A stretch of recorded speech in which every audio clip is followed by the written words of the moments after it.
ಬಡವರು, ನಿರಾಶ್ರಿತರು ಅವರಿಗೆಲ್ಲ ಸರ್ಕಾರ ಸ್ಲಂ ಬೋರ್ಡ್ನಲ್ಲಿ ಮನೆ ಮಾಡಿಕೊಟ್ಟಿತ್ತು. ಆದ್ರೆ ಅದೇ ಸರ್ಕಾರ ಇವತ್ತು ಅವರನ್ನ ಏಕಾಏಕಿ ಮನೆಯಿಂದ ಹೊರದಬ್ಬುವ ಕೆಲಸ ಮಾಡಿತು. ಅಲ್ಲಿಗೆ ಇಡೀ ಪ್ರದೇಶದಲ್ಲಿ ಉದ್ವಿಗ್ನ ವಾತಾವರಣ. ಇಡೀ ಸ್ಲಂ ಅಂಗಳ ರಣರಂಗ ಆಗಿತ್ತು.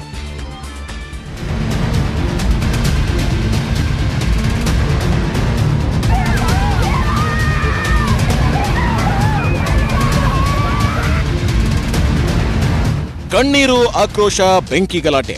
ಇವತ್ತು ರಣಾಂಗಣವಾಗಿತ್ತು ದಾಸರಹಳ್ಳಿಯ ಅಗ್ರಹಾರ ಸ್ಲಂ.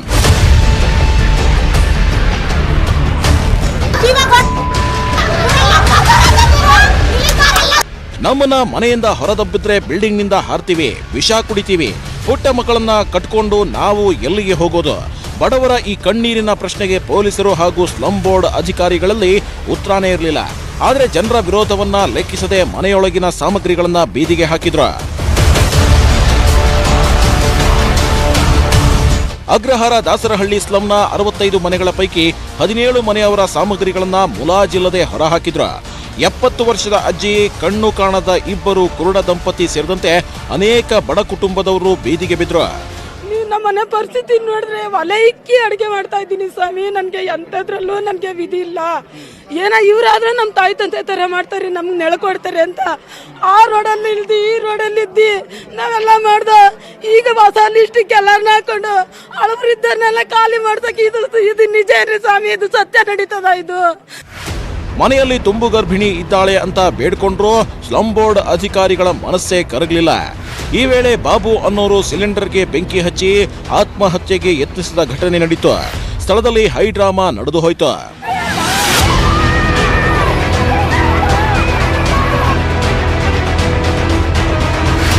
ಸ್ಲಂ ತೆರವು ಹಿಂದೆ ರಾಜಕೀಯದಾಟ. ಈ 17 ಮನೆಯವರು ಕಾಂಗ್ರೆಸ್ಗೆ ಮತ ಹಾಕಿದ್ದಾರೆ ಅನ್ನೋ ಕಾರಣಕ್ಕೆ ಸ್ಥಳೀಯ ಬಿಜೆಪಿ ಕೌನ್ಸಿಲರ್ ಶಿಲ್ಪಾ ಶ್ರೀಧರ್ ನಮ್ಮನ್ನ ಎತ್ತಂಗಡಿ ಮಾಡಿಸ್ತಿದ್ದಾರೆ ಅನ್ನೋದು ಮನೆ ಕಳೆದುಕೊಂಡವರ ಆರೋಪ. ಆದ್ರೆ ಇವರಿಗೆಲ್ಲ 2 ಮನೆ ಇದೆ, ಅದಕ್ಕೆ ತೆರವು ಮಾಡ್ತಾ ಇದ್ದೀವಿ ಅಂದಿದ್ದಾರೆ ಸಚಿವ ಸೋಮಣ್ಣ. ಎಲ್ಲೋ ಇರೋನು, ಬಾಡಿಗೆ ತಗೋತಾ ಇರೋನು, ಸ್ವಂತ ಮನೆ ಇಟ್ಕೊಂಡಿರೋನು ಅಲ್ಲೋಗಿ ಸೇರ್ಕೋಬಿಟ್ಟು ಅದನ್ನು ಪಾಲಿಟಿಕ್ಸ್ ಮಾಡೋದು ಒಳ್ಳೇದಲ್ಲ. ಎಲ್ಲಿ ಬೇಕಾದ್ರೂ ಕೊಡೋದನ್ನ ಪಾಪ ಅಲ್ಲಿರೋರ್ಗೆ ಏನ್ ಮಾಡ್ತೀರಿ? ಅವತ್ತಿಂದ ಅವತ್ತು ವಂಚಿತರಾಗಿರೋರು ಅವರು.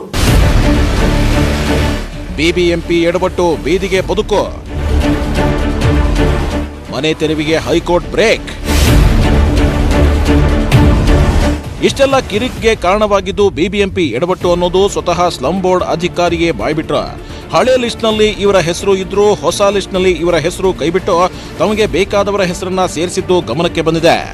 ಕೋರ್ಟ್ ಆರ್ಡರ್ ಇವಾಗ ಬಂತು, ಜಸ್ಟ್ ಬಂತು, ಈಗ ಜಸ್ಟ್ ಬಂದು 5 ಬಂತು. ಸೊ ನಾವು ಇವಾಗ ಏನು ಮಾಡ್ತಾ ಇಲ್ಲ. ಸೊ ನಾವು ಅದನ್ನ ನಮ್ಮ ಲೀಗಲ್ಸಲ್ಲಿ ಕೊಟ್ಟಿದ್ದೀವಿ. ಸೊ ಅಲ್ಲಿಂದ ಡೈರೆಕ್ಷನ್ ತಗೊಂಡು ನೆಕ್ಸ್ಟ್ ಇದೆ.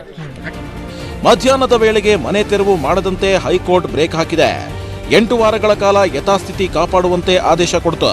ಹೀಗಾಗಿ ಸ್ಲಂ ಬೋರ್ಡ್ ಅಧಿಕಾರಿಗಳು ತೆರವು ಕಾರ್ಯ ನಿಲ್ಲಿಸಿದ್ದಾರೆ. ಈಗ ಖಾಲಿ ಮಾಡಿಸ್ಲಿಕ್ಕೆ ಎಷ್ಟು ಉತ್ಸಾಹದಲ್ಲಿದ್ರು, ಅವರು ಒಳಗಡೆಗೆ ಹಾಕ್ಲಿಕ್ಕೆ ಅಷ್ಟು ಉತ್ಸಾಹ ತೋರಿಸ್ಬೇಕಲ್ವಾ? ಈಗ ಬೀದಿಗೆ ಹಾಕೋದಷ್ಟೇ ಅವ್ರ ಕೆಲಸ. ಅವರನ್ನ ಒಳ್ಳೆ ನೆಲಕ್ಕೆ ಸೇರಿಸೋದಲ್ಲ ಸ್ಲಂ ಬೋರ್ಡ್ ಅವ್ರದ್ದು. ಸ್ಲಮ್ ಅನ್ನ ಮತ್ತೆ ಕ್ರಿಯೇಟ್ ಮಾಡೋದು ಅನ್ನೋದನ್ನ ಸಮಾಜಕ್ಕೆ ಮೆಸೇಜ್ ಕೊಟ್ಟಿದ್ದಾರೆ ಇವತ್ತು. ಯಾರದ್ದೋ ಎಡವಟ್ಟು, ಯಾರದ್ದೋ ಬದುಕು ಬೀದಿಗೆ. ತಮ್ಮ ಹುಳುಕು ಮುಚ್ಕೊಳ್ಳೋಕೆ ಸಮರ್ಥನೆ ಮಾಡಿಕೊಳ್ಳುವ ಸಚಿವರು ಬೇರೆ. ನಿಜಕ್ಕೂ ಇವತ್ತಿನ ಘಟನೆ ವ್ಯವಸ್ಥೆಗೆ ಹಿಡಿದ ಕೈಗನ್ನಡಿ. ಶರಣು ಹಂಪಿ ಜೊತೆ ಆಶಿಕ್ ಮುಲ್ಕಿ, ನ್ಯೂಸ್ 18 ಕನ್ನಡ. ರಾಜಧಾನಿಯಲ್ಲಿ ನಿಂತಿಲ್ಲ ಹೈ-ಫೈ ಡ್ರಗ್ಸ್ ಪಾರ್ಟಿ. ಎಲ್ಲರೂ ಸಂಡೇ ಪಾರ್ಟಿ ಮಾಡಿದ್ರೆ ಈ ಗ್ಯಾಂಗ್ನದ್ದು ಮಾತ್ರ ಫ್ರೈಡೇ ಪಾರ್ಟಿ. ನಗರದಲ್ಲೇ ಹೋಟೆಲ್ ಬುಕ್ ಮಾಡ್ಕೊಳ್ತಾ ಇದ್ದ ಗ್ಯಾಂಗ್ ಅಲ್ಲೇ ಮಾಡ್ತಾ ಇತ್ತು ಡೀಲಿಂಗ್. ಫುಡ್ ಸಪ್ಲೈ ಮಾಡೋ ಸೋಗಿನಲ್ಲಿ ಡ್ರಗ್ಸ್ ಸಪ್ಲೈ ಮಾಡ್ತಾ ಇದ್ದ ಗ್ಯಾಂಗ್ ಇದೀಗ ಪೊಲೀಸರ ಬಲೆಗೆ ಬಿದ್ದಿದೆ.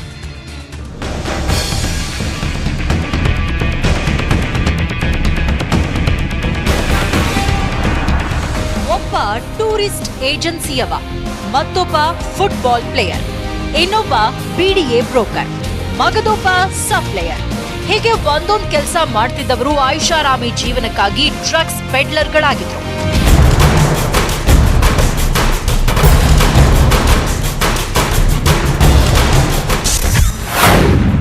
ರಾಜಧಾನಿಯಲ್ಲಿ ಮತ್ತೊಂದು ಡ್ರಗ್ಸ್ ರಾಕೆಟ್. ವಿದೇಶಿ ಪ್ರಜೆ ಸೇರಿ 4 ಪೊಲೀಸ್ ಲಾಕ್. ಇದು ಜೆಪಿ ನಗರದ ಔರಿಕ್ ಹೋಟೆಲ್. ಇಲ್ಲಿ ಡ್ರಗ್ಸ್ ಪಾರ್ಟಿ ನಡೀತಾ ಇದ್ದ ವೇಳೆ ಜೆಪಿ ನಗರ ಪೊಲೀಸರು ರೇಡ್ ಮಾಡಿದಾಗ 4 ಪೆಡ್ಲರ್ಸ್ ಒಟ್ಟಿಗೆ ಬಲೆಗೆ ಬಿದ್ದಿದ್ದಾರೆ. ಮೊಹಮ್ಮದ್ ಮುಜಾಮಿಲ್, ಸೈಯದ್ ಶೊಯಾಬುದ್ದೀನ್, ರವಿಕುಮಾರ್ ಅನ್ನೋರ ಜೊತೆ ವಿದೇಶಿ ಪ್ರಜೆ ಡೋಸೋ ಖಲೀಫಾ ಅನ್ನೋರು ಅರೆಸ್ಟ್ ಆಗಿದ್ದಾರೆ. ಇವರಿಂದ 14.84 ಗ್ರಾಂ ಕೊಕೇನ್, 15 ಗ್ರಾಂ ಎಕ್ಸಿ ಟ್ಯಾಬ್ಲೆಟ್, 6 ಮೊಬೈಲ್, 96,000 ರೂಪಾಯಿ ನಗದು ಜೊತೆ ಒಂದು BMW ಕಾರು, ಒಂದು ಬೈಕ್ ಜಪ್ತಿ ಮಾಡಿದ್ದಾರೆ. ಡ್ರಗ್ಸ್ ಕನ್ಸಂಪ್ಷನ್ ಮಾಡ್ತಿದ್ದಾರೆ, ಮತ್ತೆ ಇನ್ ಕೆಲವ್ರನ್ನ ಅಲ್ಲಿಂದಾನೇ ಅವ್ರು ಸಪ್ಲೈ ಮಾಡೋಕ್ಕೆ ಕರೆದು ಅವ್ರಿಗೆ ಅಲ್ಲೇ ಡಿಸ್ಪ್ಯಾಚ್ ಮಾಡೋದು, ಆ ಥರ ಸಪ್ಲೈ ಮಾಡ್ತಿದ್ದಾರೆ ಅಂತ ನಮಗೆ ಮಾಹಿತಿ ಬಂದಿತ್ತು. ಸೊ ಆ ಬೇಸಿಸ್ ಮೇಲೆ ನಾವು ನಮ್ಮ ಆಫೀಸರ್ಗೆ ಇನ್ಫಾರ್ಮೇಶನ್ ಬಂದ ಮೇಲೆ ಹಿ ಹ್ಯಾಸ್ ರೈಡೆಡ್ ದಟ್ ಪ್ಲೇಸ್. ಈ 4 ಡ್ರಗ್ ಪೆಡ್ಲರ್ಗಳು ಶುಕ್ರವಾರ ಮಾತ್ರ ಪಾರ್ಟಿ ಆಯೋಜನೆ ಮಾಡ್ತಿದ್ರು. ಹೋಟೆಲ್ನ ಕೆಲ ರೂಮ್ಗಳನ್ನ ಬುಕ್ ಮಾಡಿ ಫುಡ್ ಸಪ್ಲೈ ಸೋಗಿನಲ್ಲಿ ಡ್ರಗ್ಸ್ ಸಪ್ಲೈ ಮಾಡ್ತಿದ್ರು. ಆನ್ಲೈನ್ನಲ್ಲೇ ಹಣ ಪಡೆದು ಬೈ ಹ್ಯಾಂಡ್ ಡ್ರಗ್ಸ್ ಕೊಡ್ತಿದ್ರು. ಗ್ರಾಹಕರನ್ನ ರೂಮ್ಗೆ ಕರೆಸಿ ಡ್ರಗ್ಸ್ ಸೇವನೆ ಮಾಡಿಸ್ತಿದ್ರು. ಈ ದಂಧೆಗೆ ಈ ಕದೀಮರು ಕೆಲ ಕೋಡ್ ವರ್ಡ್ ಬಳಕೆ ಮಾಡ್ತಿದ್ರು. ಈ ದಂಧೆಯ ಪ್ರಮುಖ ಆರೋಪಿ ಮುಜಾಮಿಲ್ ಶ್ರೀಲಂಕಾದಲ್ಲಿ ಟೂರಿಸ್ಟ್ ಏಜೆನ್ಸಿಯಲ್ಲಿ ಕೆಲಸ ಮಾಡ್ತಿದ್ದ. ಅಲ್ಲಿದ್ದ ವೇಳೆ ಕೊಲಂಬೋದ ಕೆಸಿನೋ ಲಿಂಕ್ ಹೊಂದಿದ್ದ. ಬಳಿಕ ಬೆಂಗಳೂರಿಗೆ ಬಂದು ಡ್ರಗ್ಸ್ ದಂಧೆ ಶುರು ಮಾಡಿದ್ದ. ಮತ್ತೊಬ್ಬ ಆರೋಪಿ ರವಿ ಬಿಡಿಎನಲ್ಲಿ ಬ್ರೋಕರ್. ಈತ ಕೊಲಂಬೋದ ಕೆಸಿನೋಗೆ ಹೋಗ್ತಾ ಇದ್ದ ವೇಳೆ ಮುಜಾಮಿಲ್ನ ಪರಿಚಯ ಆಗಿತ್ತು. ಬೆಂಗಳೂರಲ್ಲಿ ಮತ್ತೆ ಒಂದಾದ ಇವರು ಇಂಟರ್ನ್ಯಾಷನಲ್ ಡ್ರಗ್ಸ್ ತರಿಸಿಕೊಳ್ತಿದ್ರು. ರವಿ ತನ್ನ BMW ಕಾರ್ಗೆ ಮೆಂಬರ್ ಆಫ್ ಪಾರ್ಲಿಮೆಂಟ್ ಎಂಬ ಸ್ಟಿಕ್ಕರ್ ಹಾಕೊಂಡಿದ್ದ. ರೈಡ್ ಮಾಡಿದ ನಂತರ ಅಲ್ಲಿ ಕೆಲವೊಂದು ಕೊಕೇನ್ ಕನ್ಸಂಪ್ಷನ್ ಕೂಡ ಆಗ್ತಿತ್ತು, ಮತ್ತೆ ಕೊಕೇನ್ ಕ್ವಾಂಟಿಟಿ ಕೂಡ ಸಿಕ್ಕಿದೆ. ಜೊತೆಗೆ so around 15 grams of cocaine ಮತ್ತೆ MDMA ಇದು ಸಿಕ್ಕಿದೆ. ಅಕ್ಯೂಸ್ಡ್ ಅನ್ನ ನಾವು ಎನ್ಕ್ವೈರಿ ಮಾಡಿ ಅವ್ರದ್ದು ಐಡೆಂಟಿಟೀಸ್ ಎಲ್ಲ ತಗೊಳ್ಳುವಾಗ ಇವರು ಅಕ್ಯೂಸ್ಡ್ ಆಗಿದ್ರು. ಈ ಡ್ರಗ್ಸ್ ಜಾಲದಲ್ಲಿ ಅರೆಸ್ಟ್ ಆಗಿರೋ ಡೊಸೋ ಖಲೀಫಾ ಐವರಿ ಕೋಸ್ಟ್ ದೇಶದವನು. ಈತ ಉತ್ತಮ ಫುಟ್ಬಾಲ್ ಆಟಗಾರ. 2015ರಲ್ಲಿ ಕ್ರೀಡಾ ವೀಸಾ ಪಡೆದು ಭಾರತಕ್ಕೆ ಬಂದಿದ್ದ ಈತ ಬೆಂಗಳೂರಿನಲ್ಲಿ ಡ್ರಗ್ಸ್ ಜಾಲದಲ್ಲಿ ಸಕ್ರಿಯನಾಗಿದ್ದ. ಈ ಹಿಂದೆ ಕೋಣನಕುಂಟೆ ಪೊಲೀಸರಿಂದ ಬಂಧನಕ್ಕೊಳಗಾಗಿ ಜಾಮೀನು ಪಡೆದು ಹೊರ ಬಂದರೂ ಕಸುಬು ಬಿಟ್ಟಿರಲಿಲ್ಲ. ಇವರ ಡ್ರಗ್ಸ್ ಪಾರ್ಟಿಗಳಲ್ಲಿ ಶ್ರೀಮಂತರ ಮಕ್ಕಳು ಭಾಗಿಯಾಗಿರೋ ಶಂಕೆ ಇದೆ. ಆರೋಪಿಗಳ ಜೊತೆ ಸಂಪರ್ಕದಲ್ಲಿದ್ದವರ ಪತ್ತೆಗೆ ಪೊಲೀಸರು ಮುಂದಾಗಿದ್ದಾರೆ. ಕ್ಯಾಮರಾ ಪರ್ಸನ್ ನೂರ್ ಜೊತೆ Gangadhar ವಾಗಟ, crime bureau, news 18 Kannada. ಅವನೊಬ್ಬ ನಟೋರಿಯಸ್ ರೌಡಿ ಶೀಟರ್. ಗ್ಯಾಂಗ್ ಕಟ್ಕೊಂಡು ದರೋಡೆ, ಡಕಾಯಿತಿ, ಕಳ್ಳತನ ಮಾಡುವುದರಲ್ಲಿ ನಿಸ್ಸೀಮ. ದಾರಿಯಲ್ಲಿ ಅದ್ಯಾರೇ ಬರಲಿ ಟಾರ್ಗೆಟ್ ಮಾಡ್ತಿದ್ದ. ಆದ್ರಿವತ್ತು ಪೊಲೀಸರ ಟಾರ್ಗೆಟ್ ಆ ರೌಡಿ ಮೇಲೆ ಫಿಕ್ಸ್ ಆಗಿತ್ತು.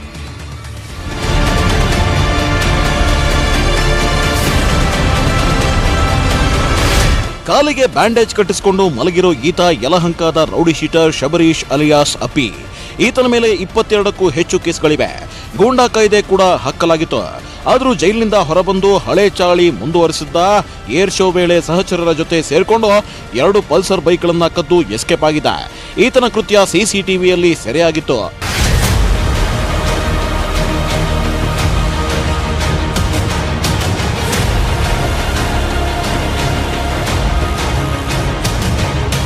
ನಿನ್ನೆ ರಾತ್ರಿ ಈತ ಸಹಚರರ ಜೊತೆ ಸೇರ್ಕೊಂಡು ಯಲಹಂಕದಲ್ಲಿ ದರೋಡೆ ಮಾಡಿದ್ದಾನೆ. ಓವರ್ ಕ್ಯಾಬ್ ಚಾಲಕ ನಾಗರಾಜು ಅನ್ನೋರನ್ನ ಅಡ್ಡಗಟ್ಟಿ ಲಾಂಗು ಮಚ್ಚನ್ನ ತೋರಿಸಿ ಬೆದರಿಸಿದ್ದಾನೆ. ಬಳಿಕ ನಾಗರಾಜ್ ಅವರ ಹಣ, ಮೊಬೈಲ್ ಹಾಗೂ ಕಾರ್ ಕದ್ಕೊಂಡು ಎಸ್ಕೇಪ್ ಆಗಿದ್ದ. ದರೋಡೆ ಮಾಹಿತಿ ಸಿಕ್ಕಿದ ತಕ್ಷಣ ಸಂಚಾರಿ ಠಾಣೆ ಇನ್ಸ್ಪೆಕ್ಟರ್ ಹಾಗೂ ಯಲಹಂಕ ಠಾಣೆ ಇನ್ಸ್ಪೆಕ್ಟರ್ ಇಬ್ಬರು ಅಲರ್ಟ್ ಆದ್ರು. ನ್ಯೂಟನ್ ಬಳಿ ಆರೋಪಿಗಳಿರೋ ಮಾಹಿತಿ ಪಡೆದು ಬಂಧನಕ್ಕೆ ಹೋದ್ರು. ಆದರೆ ಬಂಧಿಸಲು ಬಂದ ಪೊಲೀಸರ ಮೇಲೆಯೇ ಶಬರೀಶ್ ಮತ್ತು ಆತನ ತಂಡ ತಿರುಗಿ ಬಿದ್ದಿದೆ.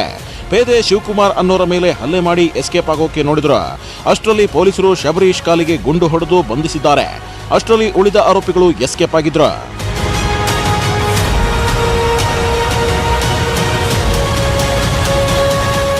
ಆಮೇಲೆ ನಿನ್ನೆ ಯೂಸ್ ಮಾಡಿದ ಕಾರೇ ನಮ್ಗೆ ಆ ಕಾರಲ್ಲೇ ಅವ್ರು ಸಿಗ್ತಾರೆ ಅದರಲ್ಲಿ. ಸೊ ನಮ್ಮ ಸಿಬ್ಬಂದಿಯವರು ಅವ್ರಿಗೆ ಹೇಳ್ತಾರೆ ಸರೆಂಡರ್ ಆಗಿ ಅದನ್ನು ಇದು ಮಾಡೋಕ್ಕೆ ಅಂದ್ಕೊಂಡು ಸರೆಂಡರ್ ಆಗದೇನೆ ಮತ್ತಷ್ಟು ಅಟ್ಯಾಕ್ ಮಾಡೋಕ್ಕೆ ಟ್ರೈ ಮಾಡಿದಾಗ ಇನ್ ಸೆಲ್ಫ್ ಡಿಫೆನ್ಸ್ ಅವನು ಸರ್ವಿಸ್ ಪಿಸ್ಲಿಂದ ಹೊಡ್ಕೊಂಡ್ಬಿಟ್ಟು ಅವ್ರ ಲೆಫ್ಟ್ ಕಾಲಿಗೆ ಒಂದು ಫೈರಿಂಗ್ ಆಗಿತ್ತು. ಜೈಲಿನಿಂದ ಹೊರಬಂದ ಮೇಲೆ ರೌಡಿ ಶಬರೀಶ್ ತನ್ನ ವಾಸಸ್ಥಾನವನ್ನ ಯಲಹಂಕದಿಂದ ಗೋರಿಪಾಳ್ಯಕ್ಕೆ ಬದಲಿಸಿದ. ಆದರೆ ಯಲಹಂಕದಲ್ಲೇ ತನ್ನ ಅಪರಾಧ ಕೃತ್ಯಗಳನ್ನ ಮುಂದುವರೆಸಿದ. ಇದೀಗ ಈ ಖದೀಮ ಗುಂಡು ಹೊಡೆಸಿಕೊಂಡು ನರಳುವಂತಾಗಿದೆ. ನವೀನ್ ಜೊತೆ Gangadhar ವಾಗಟ, crime bureau, news 18 Kannada. ಇದು ಬಿಬಿಎಂಪಿಯ ಮಹಾ ನಿರ್ಲಕ್ಷ್ಯದ ಸ್ಟೋರ್. ಬಡವರಿಗೆ ಅಂತ ಖರೀದಿಸಿದ್ದ ಆಹಾರಗಳನ್ನ ಬಿಬಿಎಂಪಿಯವರು ವಿತರಣೆ ಮಾಡದೆ ಮಹಾ ಮೋಸ ಮಾಡಿದ್ದಾರೆ. ಬಡವರ ಆಹಾರ ಹೆಗ್ಗಣಗಳ ಪಾಲಾಗಿದೆ. ಕಷ್ಟ ಕಾಲದಲ್ಲಿ ಬಡವರ ಹೊಟ್ಟೆ ಸೇರಬೇಕಾಗಿದ್ದ ಫುಡ್ ಕಿಟ್ಗಳು ಇವತ್ತು ತ್ಯಾಜ್ಯದ ಗುಂಡಿಗೆ ಹೋಗಿ ಬಿದ್ದಿವೆ.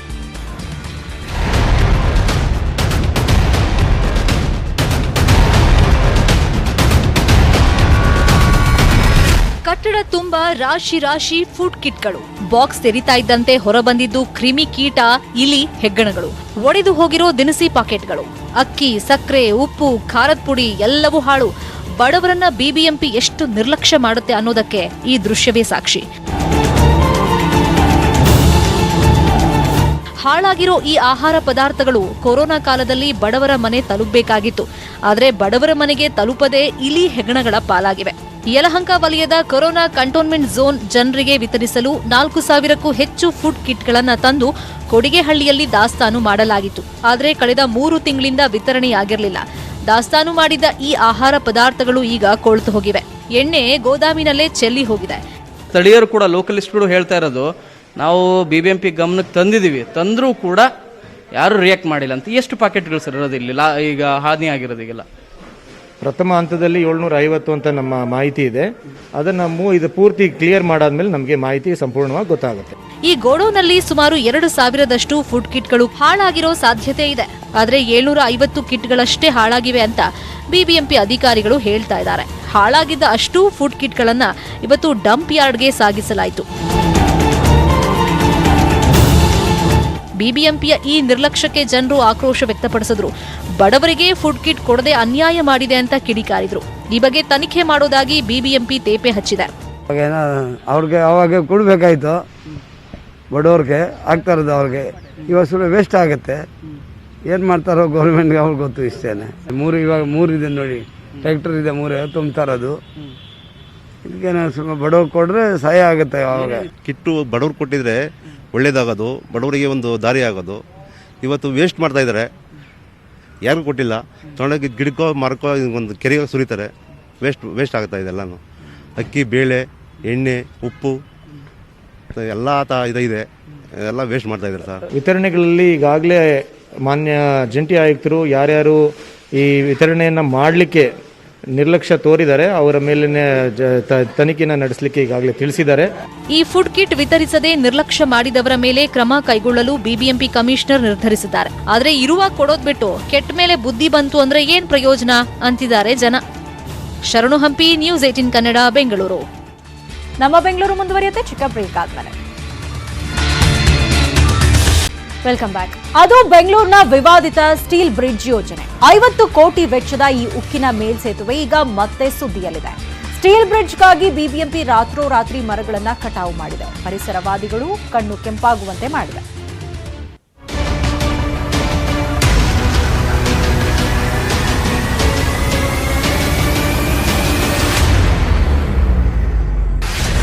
ರಾತ್ರೋರಾತ್ರಿ ಮರಗಳ ಮಾರಣ ಹೋಮ. 18 ಮರಗಳಿಗೆ ಕೊಡಲಿ ಏಟು. ಬಿಬಿಎಂಪಿ ಕಾರ್ಯಕ್ಕೆ ಪರಿಸರವಾದಿಗಳ ಆಕ್ರೋಶ. ಬೆಂಗಳೂರಿನ ಶಿವಾನಂದ ಸರ್ಕಲ್ನ ಸ್ಟೀಲ್ ಬ್ರಿಡ್ಜ್ ಯೋಜನೆ ಆರಂಭಗೊಂಡ ದಿನದಿಂದಲೂ ವಿವಾದ ಇದ್ದೇ ಇದೆ. ಈ ಸ್ಟೀಲ್ ಬ್ರಿಡ್ಜ್ ವಿರೋಧಿಸಿ ಹೋರಾಟ ನಡೆದಿದ್ದೂ ಆಯಿತು. ಆದರೆ ಉಕ್ಕಿನ ಸೇತುವೆ ನಿರ್ಮಾಣಕ್ಕೆ ಮರಗಳನ್ನ ಕಟಾವು ಮಾಡೋದಕ್ಕೆ ಹೈಕೋರ್ಟ್ ಒಪ್ಪಿಗೆ ಸಿಗ್ತಾ ಇದ್ದಂತೆ ಬಿಬಿಎಂಪಿ ಅವರು ರಾತ್ರೋರಾತ್ರಿ ಮರಗಳನ್ನ ಕಟಾವು ಮಾಡಿದ್ದಾರೆ. ಕಳೆದ ರಾತ್ರಿ 18 ಮರಗಳಿಗೆ ಕೊಡಲಿ ಏಟು ಬಿದ್ದಿದೆ.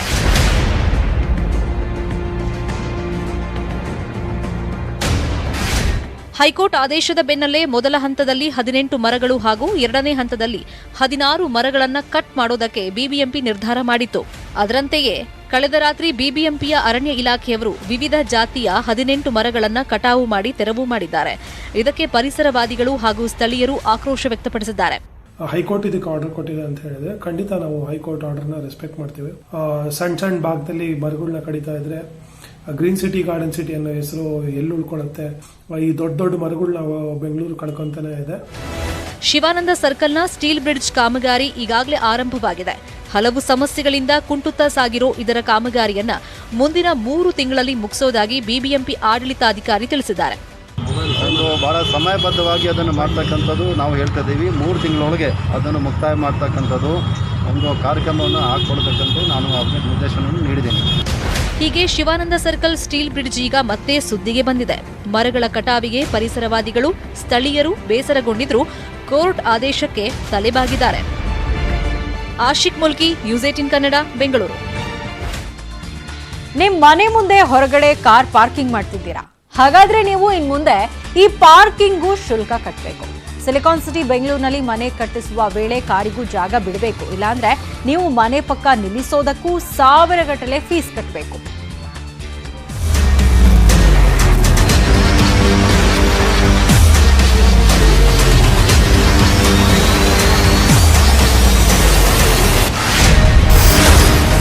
ನೀರು, ಕರೆಂಟ್ ಬಿಲ್ ಬಳಿಕ ಮತ್ತೊಂದು ಶಾಕ್. ಮನೆ ಮುಂದೆ ಕಾರ್ ನಿಲ್ಲಿಸಿದ್ರೂ ಶುಲ್ಕ. ಬೆಂಗಳೂರಲ್ಲಿ ಹೊಸ ಪಾರ್ಕಿಂಗ್ ಪಾಲಿಸಿ.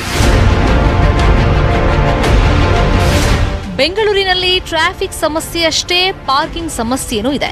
ಹೀಗಾಗಿ ರಸ್ತೆ ಮೇಲೆ ಕಾರ್ ನಿಲ್ಲಿಸೋರಿಂದ ಶುಲ್ಕ ವಸೂಲಿ ಮಾಡೋದಕ್ಕೆ ಬಿಬಿಎಂಪಿ ಪ್ಲಾನ್ ಮಾಡಿದೆ. ಅದರಲ್ಲಿ ಮನೆ ಮುಂದೆ ಕಾರ್ ನಿಲ್ಲಿಸೋದಕ್ಕೂ ಶುಲ್ಕ ಕಟ್ಟಿಸಿಕೊಳ್ಳೋದಕ್ಕೆ ಮುಂದಾಗಿದೆ. ಕೇಂದ್ರ ನಗರ ಸಾರಿಗೆ ಸಹಕಾರದೊಂದಿಗೆ ಈ ಪಾರ್ಕಿಂಗ್ ಫೀ ಪ್ಲಾನ್ ರೆಡಿಯಾಗ್ತಾ ಇದೆ. ಮುಂದಿನ 6 ತಿಂಗಳಲ್ಲಿ ಈ ಹೊಸ ಪಾರ್ಕಿಂಗ್ ಶುಲ್ಕ ಪದ್ಧತಿ ಕಾರ್ಯರೂಪಕ್ಕೆ ಬರೋ ಸಾಧ್ಯತೆ ಇದೆ. ಹೊಸ ಪಾರ್ಕಿಂಗ್ ಪಾಲಿಸಿ ಪ್ರಕಾರ ಎಲ್ಲಂದರಲ್ಲಿ ವಾಹನಗಳನ್ನ ಪಾರ್ಕ್ ಮಾಡುವಂತಿಲ್ಲ. ಮನೆ ಮುಂದೆ ವಾಹನ ಪಾರ್ಕಿಂಗೂ ಅನುಮತಿ ಕಡ್ಡಾಯ. ವಾಹನ ಪಾರ್ಕಿಂಗ್ಗೆ ನಿರ್ದಿಷ್ಟ ಶುಲ್ಕ ಪಾವತಿಸಬೇಕು. ಅದರಂತೆ ಸಣ್ಣ ವಾಹನಗಳಿಗೆ ವಾರ್ಷಿಕ 1,000 ರೂಪಾಯಿ ಶುಲ್ಕ ಇದ್ರೆ, ಮಧ್ಯಮ ಗಾತ್ರದ ಕಾರಿಗೆ ವಾರ್ಷಿಕ 3,000 ರಿಂದ 4,000 ರೂಪಾಯಿ ಫೀಸ್ ಕಟ್ಟಬೇಕು. ಇನ್ನು ಎಂಯುವಿ, ಎಸ್ಯುವಿ ಕಾರ್ಗಳಿಗೆ ವರ್ಷಕ್ಕೆ 5,000 ರೂಪಾಯಿ ಫೀಸ್ ಪಾವತಿ ಮಾಡಬೇಕು. ನಿಮ್ಮ ವಾಹನಕ್ಕೆ ಪರ್ಮಿಟ್ ಪಡೆಯುವಾಗ ಈ ಶುಲ್ಕ ಪಾವತಿ ಮಾಡಬೇಕು. ಈ ಪಾರ್ಕಿಂಗ್ ದರ ಸ್ಥಳ ಮತ್ತು ಸಮಯಕ್ಕೆ ತಕ್ಕಂತೆ ನಿಗದಿಯಾಗಲಿದೆ. ಸಿಲಿಕಾನ್ ಸಿಟಿಯಲ್ಲಿ ಮೆಟ್ರೋ, ಬಿಎಂಟಿಸಿ, ಓಲಾ, ಊಬರ್ನಂತಹ ಸಾರ್ವಜನಿಕ ಸಾರಿಗೆ ಸಂಪರ್ಕ ಸುಧಾರಣೆ ಆಗಿದ್ರೂ ಪಾರ್ಕಿಂಗ್ ಸಮಸ್ಯೆ ಹೆಚ್ಚಾಗಿದೆ. ಹೀಗಾಗಿ 2012ರಲ್ಲಿ ತಡೆಕೊಟ್ಟಿದ್ದ ಪಾರ್ಕಿಂಗ್ 2.0 ಯೋಜನೆ ಜಾರಿಗೆ ಕೇಂದ್ರ ನಗರ ಸಾರಿಗೆ ಇಲಾಖೆ ಗ್ರೀನ್ ಸಿಗ್ನಲ್ ಕೊಟ್ಟಿದೆ. ಇದನ್ನ ಜಾರಿ ಮಾಡೋ ನಿಟ್ಟಿನಲ್ಲಿ ಬಿಬಿಎಂಪಿ ಶೀಘ್ರದಲ್ಲೇ ಅಧಿಸೂಚನೆ ಹೊರಡಿಸೋ ಸಾಧ್ಯತೆ ಇದೆ. ಈಗ ಪಾರ್ಕಿಂಗ್ ಪಾಲಿಸಿ, ಹೊಸದಾಗಿ ಬಂದಿರತಕ್ಕಂಥ ಪಾರ್ಕಿಂಗ್ ಪಾಲಿಸಿ ಈಗ ಸರ್ಕಾರದ ಅನುಮೋದನೆಯನ್ನು ಬೇಕಾಗಿದೆ. ಬಹುಶಃ ಇವತ್ತಿನ ಪೇಪರ್ಸ್ಗಳಲ್ಲಿ ಅದನ್ನು ಪಾರ್ಕಿಂಗ್ ಪಾಲಿಸಿ ಆಗಿರ್ತಕ್ಕಂಥದ್ದು ತಾವು ನೋಡಿರ್ಬೋದು. ಅದರಲ್ಲಿ ಇರ್ತಕ್ಕಂಥದ್ದು ಏನೇನೋ ಡೀಟೇಲ್ ಅಂಶಗಳಿದ್ದಾವೆ. ಅದೆಲ್ಲವೂ ಪರಿಶೀಲನೆ ಮಾಡಿದ ನಂತರ ಅದು ನಾವು ಟ್ರಾಫಿಕ್ ಪೊಲೀಸ್ನವರು ಅದನ್ನು ಜಾರಿಗೆ ತರ್ತಾರೆ. ಬೆಂಗಳೂರಲ್ಲಿ ಬರೋಬ್ಬರಿ 94 ಲಕ್ಷ ವಾಹನಗಳಿವೆ. ಇಷ್ಟು ವಾಹನಗಳು ಮುಂದಿನ 6 ತಿಂಗಳ ನಂತರ ಪಾರ್ಕಿಂಗ್ ಮಾಡಬೇಕು ಅಂದ್ರೆ ನಿರ್ದಿಷ್ಟ ಶುಲ್ಕ ಪಾವತಿಸಲೇಬೇಕು. ಶರಣು ಹಂಪಿ, ನ್ಯೂಸ್ 18 ಕನ್ನಡ, ಬೆಂಗಳೂರು. ನಮ್ಮ ಬೆಂಗಳೂರು ಮುಂದುವರಿಯುತ್ತೆ ಚಿಕ್ಕ ಬ್ರೇಕ್ ಆದ್ಮೇಲೆ.